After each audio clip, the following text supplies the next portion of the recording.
आमचूर का पाउडर हमारा रेडी है। इसे चटनियों में बहुत सारी और दही बड़ों में, बहुत सारे फ्रूट चाट में इस्तेमाल किया जाता है। जैसा कि आम का सीज़न है तो आप ज़रूर इसे घर पर बना के महफूज करके रख सकते हैं। साल के लिए, 2 साल के लिए बिल्कुल भी ख़राब नहीं होता। किसी भी एयर टाइट जार में महफूज करके रख लें।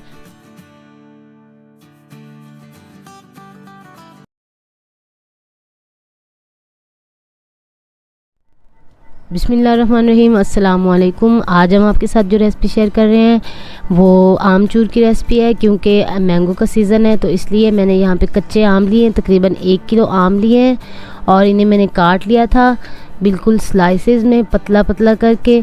इसे हम धूप में कर लेंगे खुश्क और मैं आपको बताऊंगी कि आमचूर पाउडर किस तरह बनाया जाता है, जो कि हम बाज़ार से लेते हैं। तो 2 दिन के लिए हम इसे धूप पे रख के खुश्क कर लेंगे। बिस्मिल्लाहिर्रहमानिर्रहीम। यहाँ पे 2 से 3 दिन के लिए मैंने आमचूर पाउडर बनाने के लिए जो आम काट के खुश्क होने के लिए धूप पे रखे थे वो बिल्कुल खुश्क हो चुके हैं।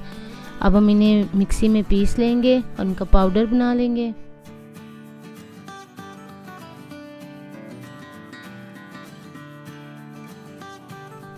बिस्मिल्लाहिर्रहमानिर्रहीम। यहाँ पे मैंने तमाम आमचूर का पाउडर जो है वो तैयार कर लिया है। बहुत ही अच्छा तैयार हुआ है। आमचूर का पाउडर बनाते वक्त आप आम के हिसाब से इसमें नमक शामिल कर दीजिए। 1 किलो आम में मैंने 1 चम्मच नमक शामिल कर दिया है।